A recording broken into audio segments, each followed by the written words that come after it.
accompagné à un événement significatif pour elle. Grâce au dialogue, toutes les décisions sont prises. En bref, les couples parviennent à atteindre la maturité émotionnelle. Le concept d'amour platonique est refier à un sentiment idéalisé et non réciproque envers quelqu'un d'autre. L'amour platonique est défini comme une relation dans laquelle aucun élément de romantisme ou d'intimité sexuelle n'est présenté. Il est possible d'établir relation platonique avec des individus de toutes sortes, qu'il s'agisse d'amis, de membres de la famille ou de personnes avec lesquelles on n'a pas de relation étroite. Les relations platoniques encouragent la construction de la confiance dans un environnement confortable et protégé. Vous pouvez approfondir la relation à partir d'intérêts ou d'expériences partagées, comme par exemple, de cette façon, la relation pourrait évoluer vers un engagement formel comme la relation. Parfois, je suis défini l'amour platonique comme un type d'amour considéré comme inaccessible. Lorsqu'un individu éprouve des émotions romantiques envers une autre personne et que celles-ci ne sont pas réciproques, ou qu'il a peur d'exprimer ses sentiments, la dynamique de la relation se transforme en une amitié platonique. Cette situation peut se produire avec les attractions passagères, en particulier envers les individus perçus comme inaccessibles. La jalousie est communément considérée comme un indicateur du niveau d'affection qu'une personne éprouve envers son partenaire. Ce sentiment survient lorsque nous nous rendons compte que la personne pour laquelle nous ressentons de l'amour consacre son attention à une autre personne, même si ces interactions n'ont pas d'intentions amoureuses. La jalousie est une émotion commune que peut affecter la plupart des relations interpersonnelles. Néanmoins, cela n'implique pas que seuls les couples romantiques éprouvent de la jalousie. Les couples ayant un niveau élevé de jalousie peuvent manifester des comportements de contrôle et des réactions irrationnelles.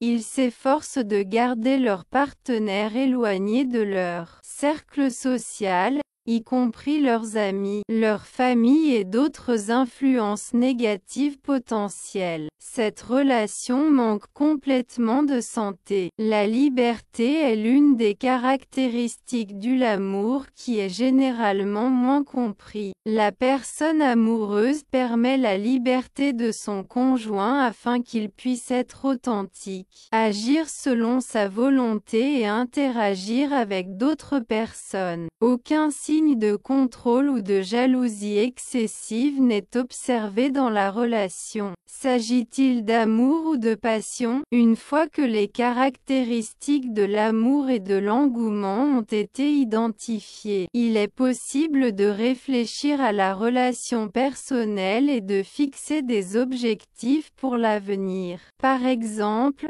certaines personnes ont tendance à idéaliser leur relation après quelques semaines ou quelques mois de cohabitation avec leur conjoint. Ils les considèrent comme le couple parfait et élaborent de nombreux plans concernant le mariage, la paternité et la cohabitation. Parfois, le couple peut avoir des désirs différents ou ne pas répondre aux attentes de traits de personnalité idéalisés. Un autre scénario fréquent est lorsqu'une personne décide de rester dans une relation abusive en raison de la croyance que l'amour peut le surmonter et tout pardonner. Comme je l'ai mentionné précédemment, il y a un manque de compréhension chez certaines personnes sur la nécessité de cultiver l'amour de soi comme étape préalable pour pouvoir apporter de l'amour aux autres.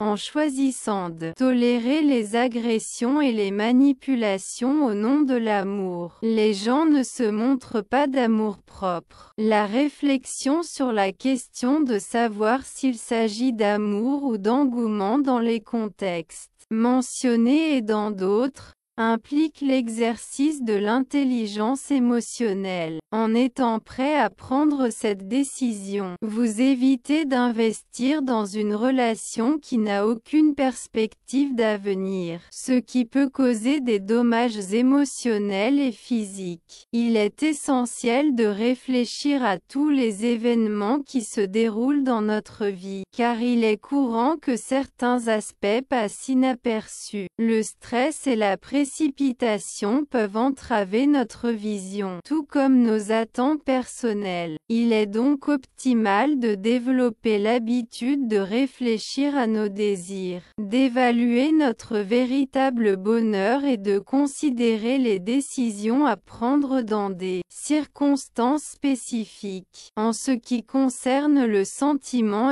amoureux, la plupart des gens considèrent qu'il n'est pas nécessaire de réfléchir à lui. Ce sentiment est approprié pour maintenir une relation. En pratique, les couples exigent de compagnie, de soutien, de responsabilité, de mûrir et d'autres qualités pour garantir la santé de leur relation. Avez-vous rencontré quelqu'un avec qui vous ressentez une connexion spéciale ou qui vous met à l'aise chaque fois que vous êtes avec eux? Ces personnes peuvent parfois vous mettre en colère ou même vous aider à guérir vos blessures les plus importantes.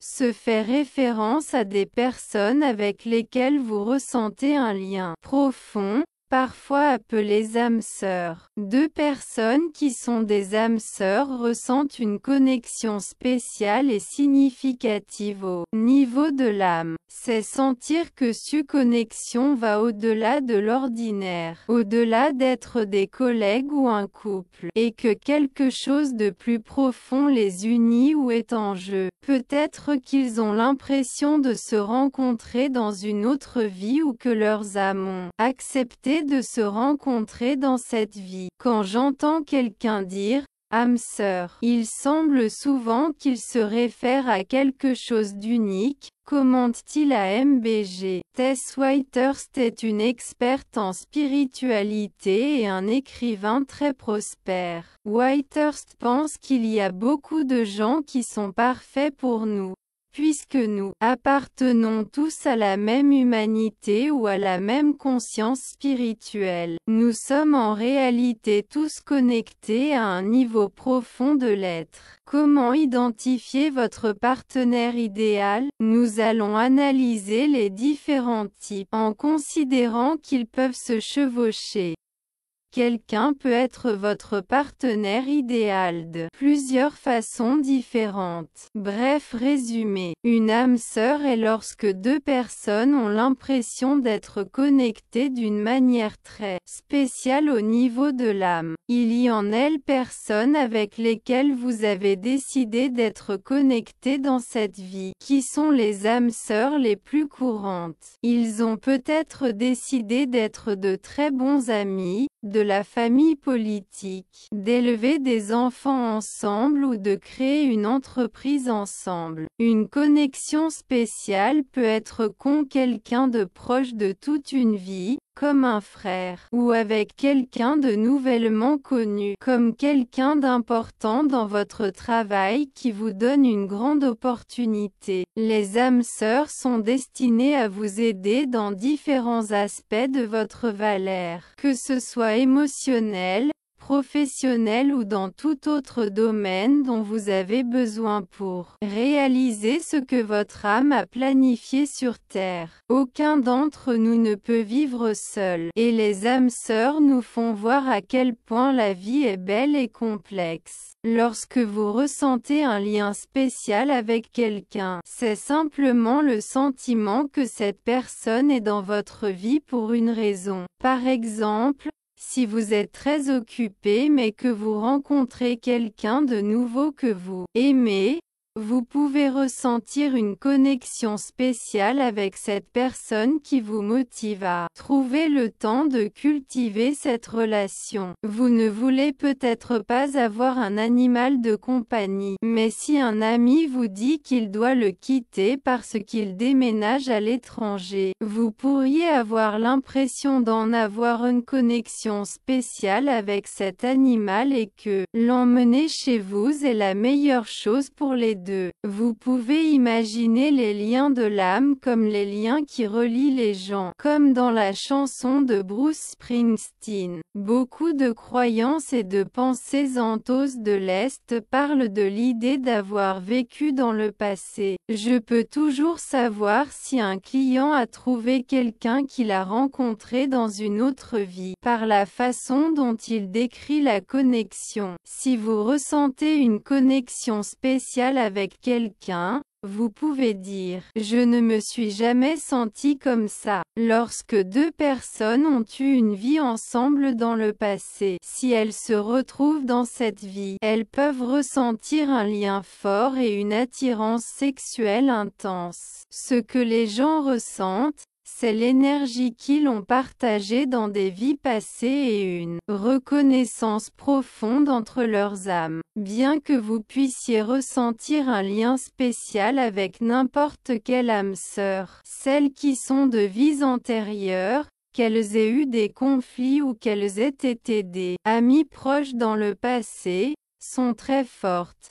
Selon le docteur Brian Weiss, qui est un médecin spécialisé dans les régressions dans des vies passées, deux personnes pourraient accepter de se réincarner et de se rencontrer après 1000 ans, ce qui semble très romantique. Mais avoir eu une relation significative dans le passé avec quelqu'un et le fait de ressentir ce que vous ressentez ne garantit pas qu'ils doivent être un couple dans cette vie, que ce soit de manière romantique ou autre. Évaluez la relation en fonction de ce que vous êtes aujourd'hui et de la façon dont vous vous traitez mutuellement en ce moment. Si vous pensez avoir une relation de vie antérieure avec votre partenaire actuel, essayez de résoudre la situation, même si elle se termine. Cela signifie les laisser partir avec amour, en leur souhaitant le meilleur mais sans les avoir dans votre vie. Parfois,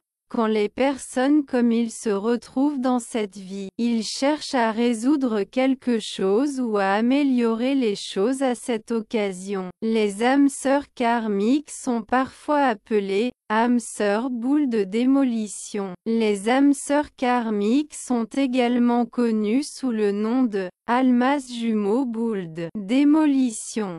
Mais au lieu de voir le karma comme quelque chose de positif ou de négatif, ou comme un système de récompense et de punition, pensez-le simplement comme une énergie neutre de cause et de conséquence. La surface de la Terre est principalement une dimension d'action et de conséquence. Nous générons du karma avec d'autres personnes en permanence, par le biais d'interactions à la fois simples et importantes. Chaque fois que vous interagissez avec quelqu'un, vous générez de l'énergie qui peut influencer votre karma. Céleste n'est pas quelque chose dont nous devrions avoir peur, mais quelque chose dont nous devons être au courant. Les relations karmiques peuvent apparaître dans nos vies comme des agents de changement qui nous donnent des occasions d'améliorer notre comportement et de grandir.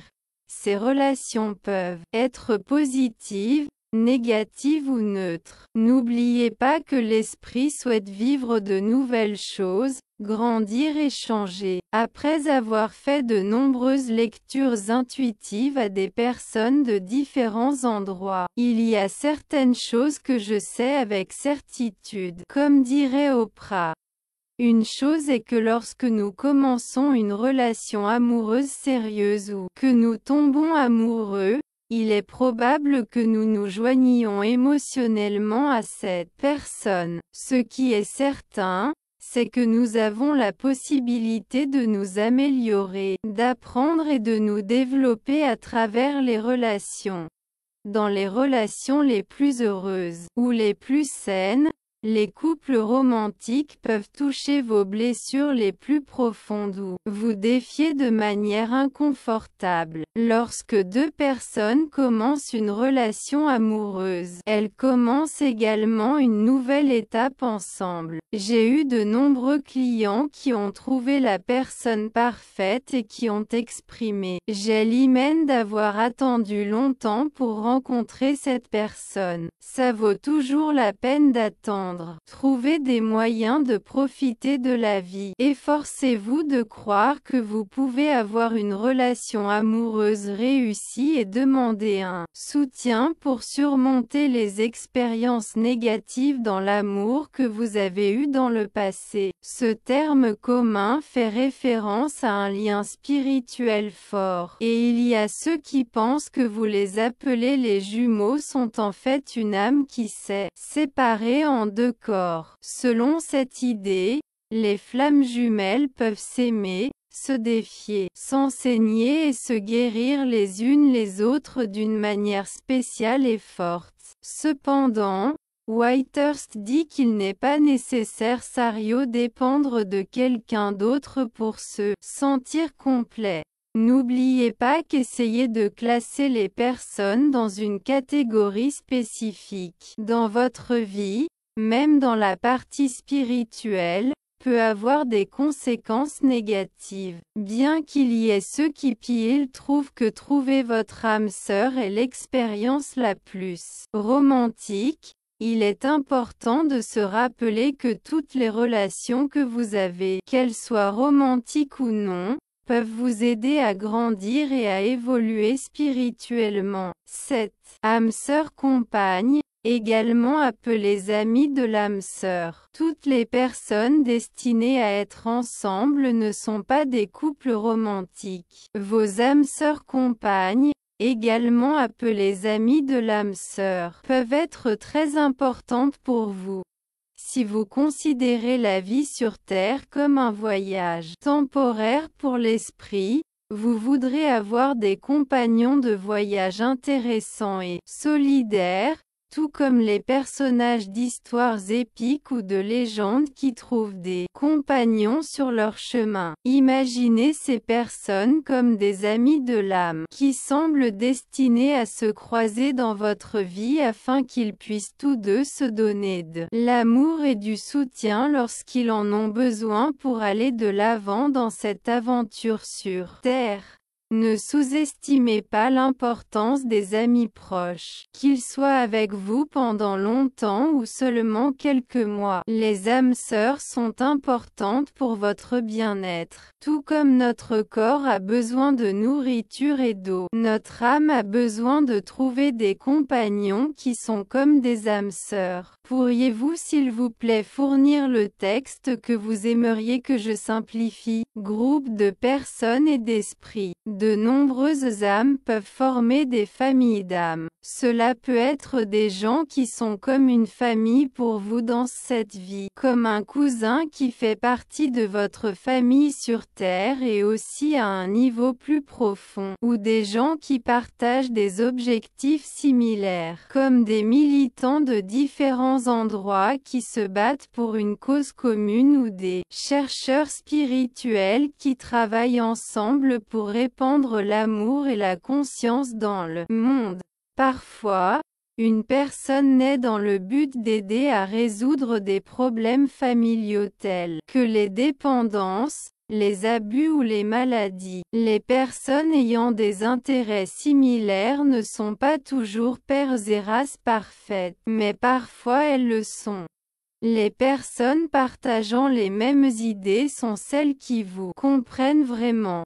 Une âme sœur peut être quelqu'un qui partage vos croyances spirituelles, ou qui est d'accord avec vous sur des questions culturelles au point de pouvoir compléter les phrases de l'autre. Une âme sœur peut être quelqu'un qui a vécu des expériences similaires aux vôtres. Par exemple, ils sont tous deux enseignants de l'école primaire, ont des enfants nouveau-nés, sont mariés et travaillent comme artistes. C'est très calme d'être avec quelqu'un qui vous comprend, ou avec vous-même. L'expert en spiritualité Robert Otto explique que les contrats d'âme sont des accords que vous avez conclus au niveau de l'âme pour accomplir certaines tâches dans votre vie. Vous êtes peut-être destiné à être le guide d'un enfant ou à écrire un livre.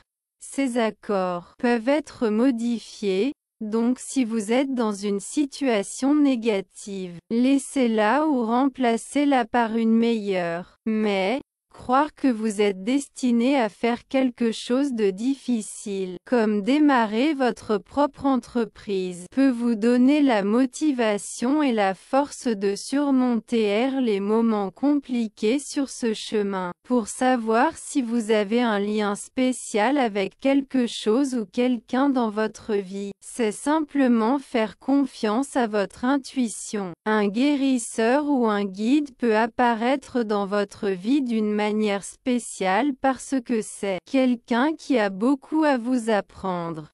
Il peut s'agir du professeur de l'université qui vous motive à choisir une spécialité ou une carrière, ou du conseiller qui vous aide à gérer votre anxiété. Parfois, une personne spéciale peut venir dans votre vie pour vous motiver à essayer de nouvelles choses. Allez vous montrer l'importance de prendre des décisions par vous-même. Les âmes sœurs maîtresses sont des relations très spéciales et sacrées. Chaque personne a été à la fois étudiant et enseignant dans ces relations, même si nous ne nous en rendons pas toujours compte sur le moment. Avez-vous déjà entendu l'expression « bateau qui passe la nuit ». C'est une expression utilisée pour décrire quelqu'un qui entre dans votre vie à un moment ou une situation qui ne permet pas une relation à long terme. Cela peut arriver avec amigos, partenaires ou collègues, lorsqu'ils passent du temps ensemble à partager des expériences et des moments spéciaux, même si quelqu'un n'est pas avec vous pendant longtemps, comme un travailleur temporaire dans votre entreprise ou un amant éphémère. Il peut toujours être considéré comme une âme sœur. Dans le cas d'un ami,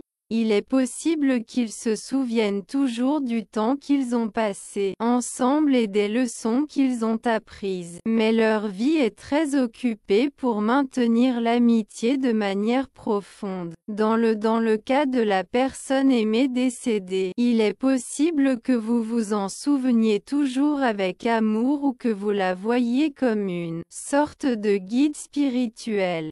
Les rencontres d'âmes nous montrent que nous ne devons pas évaluer la durée d'une relation pour savoir s'il s'agit d'une connexion spéciale et profonde. Croire fermement en l'existence du véritable amour peut vous amener à ignorer à la fois les vertus et les défauts de votre partenaire, ce qui peut déclencher des conséquences négatives et préjudiciables à la stabilité de la relation. À l'une fois vous êtes-vous retrouvé dans la situation de partager avec vos amis les conflits auxquels vous êtes confrontés dans votre mariage et de recevoir comme réponse qu'il n'était pas nécessaire de s'en inquiéter? Ou avez-vous eu l'occasion d'assister à quelqu'un à l'intérieur de votre cercle social se lancer dans une relation qui, de votre point de vue, semble inévitablement destinée à l'échec? Les experts en psychologie ont identifié deux échelles fondamentales qui ont un impact significatif sur l'hommété où nous établissons et maintenons des liens interpersonnels. Une mesure fondamentale est l'importance que nous attachons aux premières impressions et aux premiers signes de compatibilité. L'autre, la possibilité de faire face à difficultés dans les relations interpersonnelles. Elles sont communément appelées théories implicites des relations interpersonnelles, car elles sont rarement discutées ouvertement dans les conversations quotidiennes. Nous pouvons réfléchir de manière intuitive et personnelle que nous sommes peut-être plus ou moins enclins à croire en l'existence du véritable véritable amour. Cependant, ce sujet est souvent quelque chose que nous n'abordons généralement pas ouvertement avec notre cercle proche ou que nous gardons à l'esprit lors de l'initiation de nouvelles relations. Ensemble, ces deux échelles d'évaluation psychologique peuvent fournir des informations précieuses sur notre tendance à éviter d'aborder ouvertement les conflits dans nos relations de couple, à rechercher et à amplifier d'éventuels défauts vous-même lorsqu'ils ne sont pas